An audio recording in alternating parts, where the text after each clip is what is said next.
Incessant rainfall has battered several parts of neighboring India, China and Pakistan. Water level of the Yamuna River in India has breached an all-time high mark in more than 45 years, while persistent heavy rains have forced local governments in China to respond to flooding risks in cities and minimize danger on key waterways.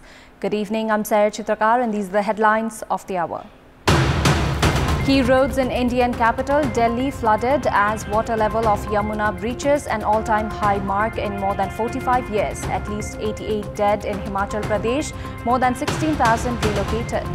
Appropriation Bill endorsed from the National Assembly after ministers furnish responses to be presented at the House of Representatives tomorrow.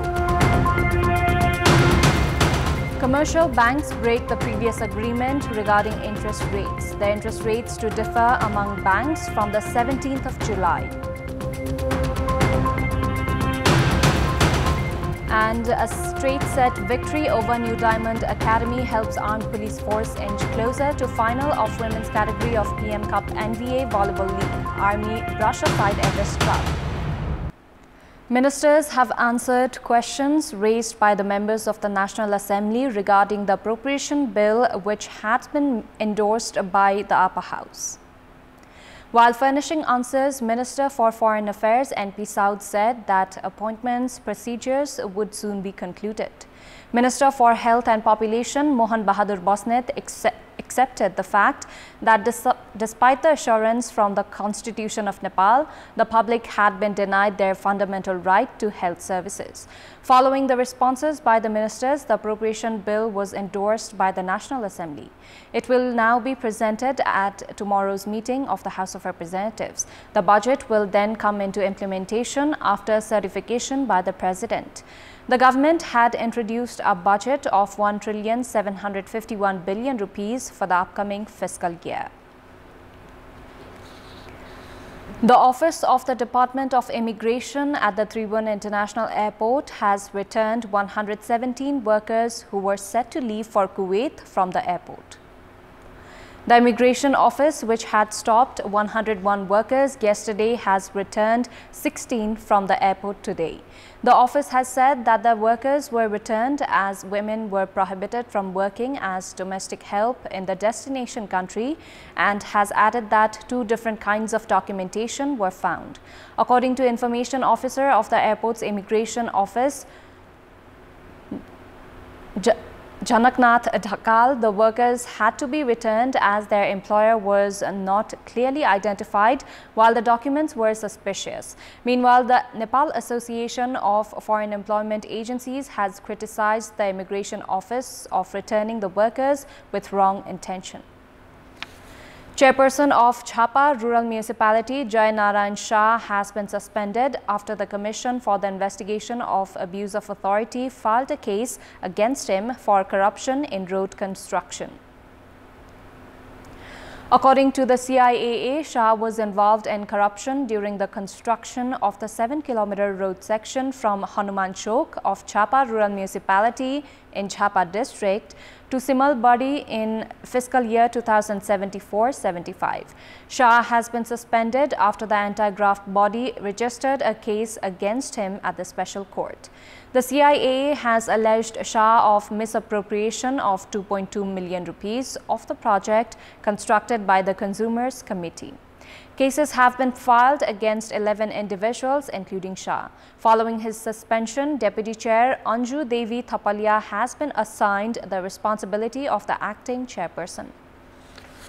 The Metrological Forecasting Division has predicted heavy rainfall in Bagmati, Madhesh and Koshi provinces and has urged everyone to adopt necessary precautions.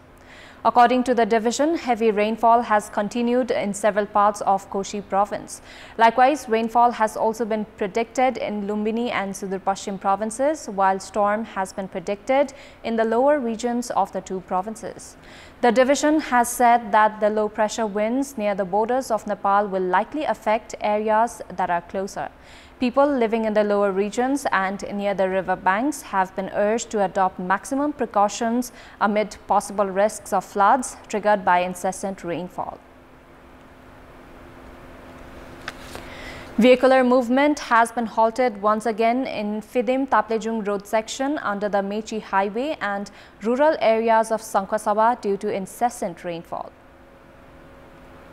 The roadway has been obstructed as the flood triggered by incessant rainfall last night buried the diversion constructed in the Hewa River. Vehicular movement had resumed only 2 days ago after the construction of the diversion.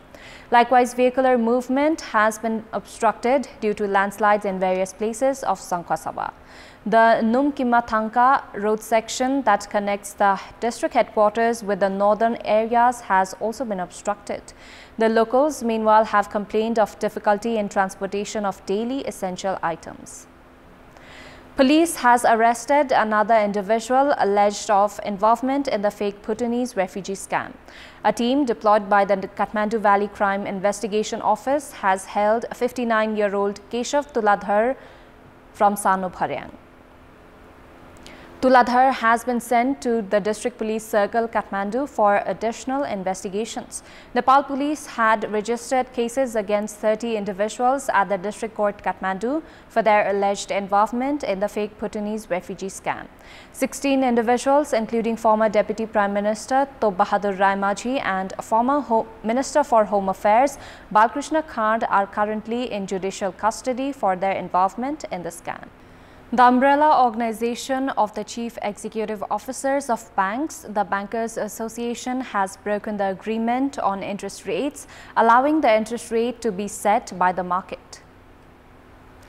A meeting of the association decided to break the previous agreement. Commercial banks had been providing up to 9.9% interest rate on personal fixed deposits.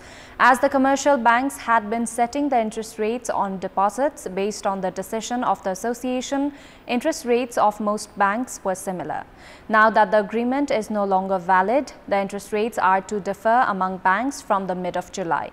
Prior to this, Minister for Finance Prakash Charan Mahat had been calling for healthy competition among the banks. An assembly hall has been constructed in memory of Bhanubhakta Acharya in Tanahu. The 200-capacity assembly hall has been built at an investment of 2,550,000 rupees in the premises of the Bhanu Birthplace Development Office as a tribute to the contributions of Acharya in Nepali language and literature. Construction of the assembly hall has made it easier to organize events and meetings related to literature. Construction of road in Ekdara rural municipality of Mahottari has been drawn into controversy. The local residents have alleged the local level of compromising with quality after receiving funds. Saying the construction work was rushed after receiving the payment, the local residents of Ward number 4 of Ekdara had held 3 tractors and a heavy equipment vehicle on midnight of July 9. District Hospital Trishuli in Novakote will no longer provide orthopedic services. The service has been removed after the subsidies provided by the province government for the test and treatment of osteoporosis, a bone disease seen in women and senior citizens, has been reduced. According to the hospital, free treatment of the disease would no longer be provided from the 17th of July as the budget for the upcoming fiscal year had reduced the subsidies. A total of 1,002 patients had benefited from this service in the ongoing fiscal year. Osteoporosis develops when bone mineral density and bone mass decreases or when the quality or structure of bone changes. This can lead to decrease in bone strength that can increase the risk of broken bones or fractures. Farmers of Palpa have begun testing new ideas to protect their crops from wild animals. Farmers of Pokhara, Thok, Bogha Gumha, Palungmai Nadi and Mujung have begun installing a protective layer of plastic. The local farmers have said that they are installing such protective measures at places with high risks of presence of wild animals. The farmers have expected ease in protecting their crops from wild animals, including monkeys. Time now for our segment, Public Pulse, where you text us with your opinion. Public Pulse. Here's the question: why has the formation of thematic committees not been prioritized in the province assemblies? The options are A. Impact of federal setup, B. Conflict on power share, and C. Lack of understanding of significance. Voting is on. Type any WS, select your option A, B or C and send it to 34001 to share your opinion with us. Key floods in the Indian capital, Delhi, have been flooded as water from the Yamuna river has overflowed into them. The water level of the river has been rising since Wednesday after it reached an all-time high mark in more than 45 years. Authorities have evacuated thousands from nearby low-lying areas and have diverted traffic from arterial roads. Northern India has witnessed record rainfall so far this monsoon season, which began in June, officials say. At least 88 people have died in Himachal Pradesh since rains began late last month, while nearby states like Punjab and Haryana have also been witnessing severe flooding. The water level of Yamuna had risen to 208.46 meters this morning from 207.49 meters the previous day, the highest in 45 years, authorities said. Water from the swelling river has inundated several low-lying areas and roads. Videos shared on social media show cars and buses submerged underwater on the streets. Heavy vehicles, except those providing essential services, have been banned from entering Delhi. More than 16,000 people have been shifted to relief tents pitched under flyovers by the Delhi government. Disaster relief teams have been deployed in several regions and rescue efforts are ongoing in flooded areas. Persistent heavy rains have continued to batter parts of China, forcing local governments to respond to flooding risks in cities and minimize the danger on key waterways, including a section of the Grand Canal, the world's longest man-made waterway. Streets were left flooded in parts of northwest China's Shaanxi province following a heavy deluge which resulted in road damage, causing significant traffic disruption as police officers sought to guide vehicles away from the worst affected areas. The Shaanxi Provincial Metrological Bureau reported that the heaviest downpours were concentrated in the eastern and southern parts of the province's Guangdong Plain, with hundreds of monitoring stations recording high levels of rainfall. In the provincial capital of Xi'an City, the total precipitation in the 24-hour period up to 6 a.m. today hit 95.8 millimeters, while heavy rain and strong convective weather continues to hit the province.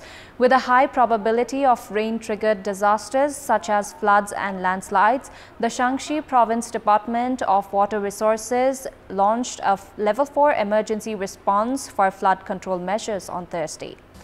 Meanwhile, as many places in East China's Shandong have experienced heavy rain, ships were temporarily not allowed to pass through the Zhaozhuang section of the 3,200-kilometer-long Grand Canal, which connects the north and south of the country and runs between the capital Beijing and East China's Hangzhou.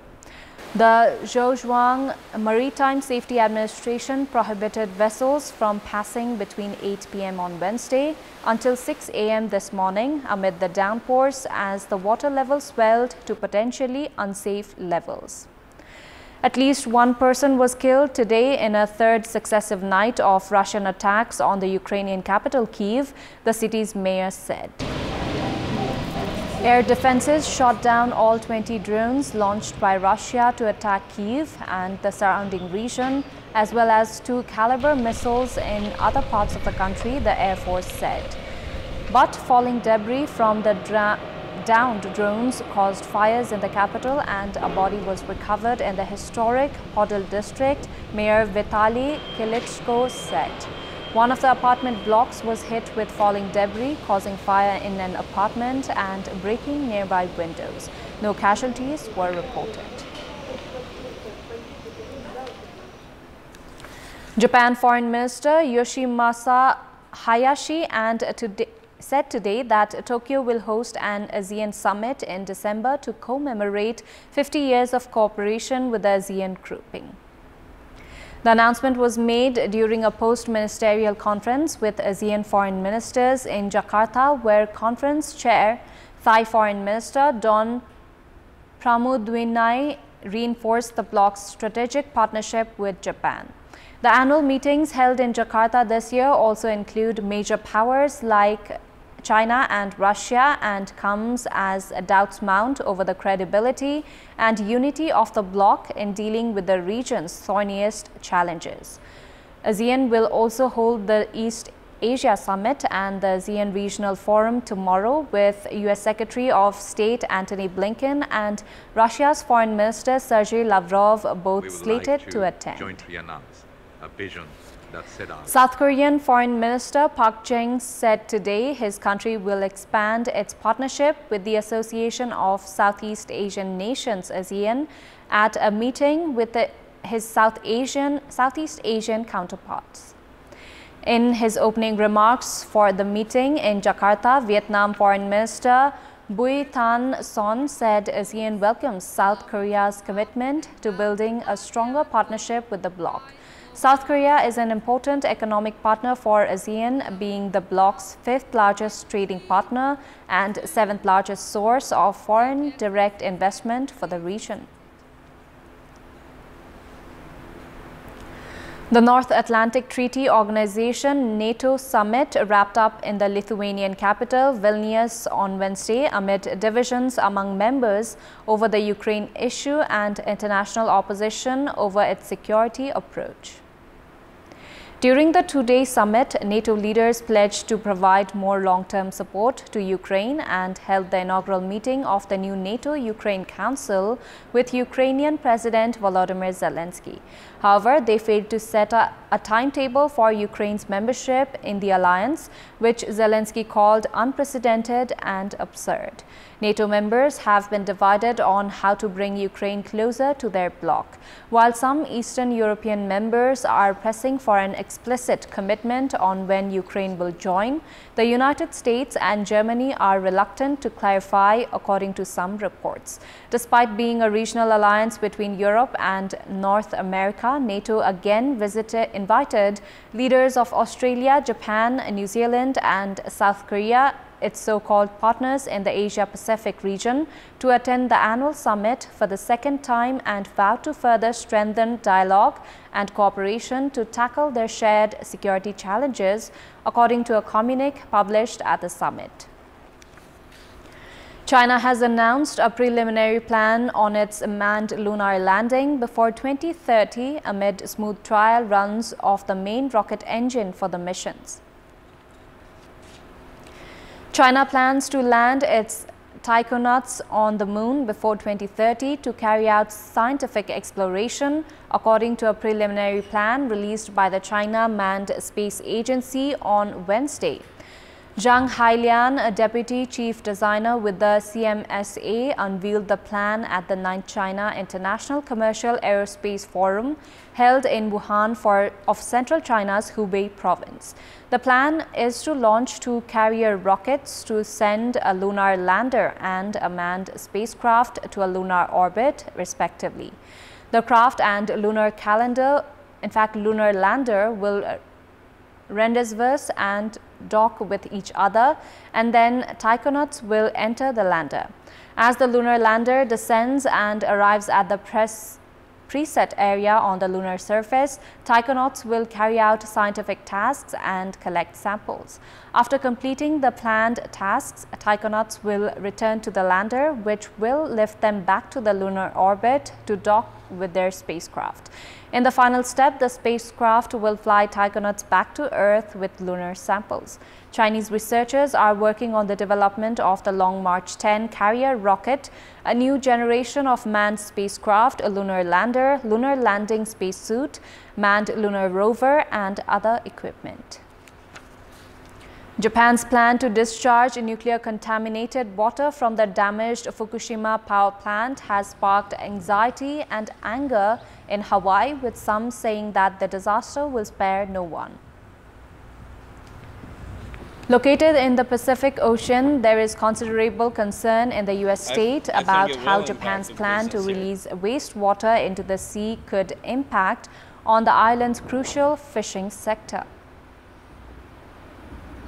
The imminent move to label aspartame as a possible carcinogen comes after years of advocacy from a leading consumer group in the United States and a handful of cancer scientists hoping to settle a decades-long debate over the sweetener's safety. Sports news. With a straight-set victory over New Diamond Academy, Armed Police Force APF Club are closer to the final of the women's category of the Prime Minister Cup NVA National Club Volleyball League tournament. Auckland's Eden Park will host 9 matches during the Women's World Cup, including the opening game between co-hosts New Zealand and Norway on July 20. Before wrapping up, here's a look at the top stories once again. Key roads in Indian capital Delhi flooded as water level of Yamuna breaches all-time high mark in more than 45 years. At least 88 dead in Himachal Pradesh. Appropriation Bill endorsed from the National Assembly after ministers furnish responses to be presented at the House of Representatives tomorrow. Commercial banks break the previous agreement on interest rates. The interest rates to differ among banks from the 17th of July.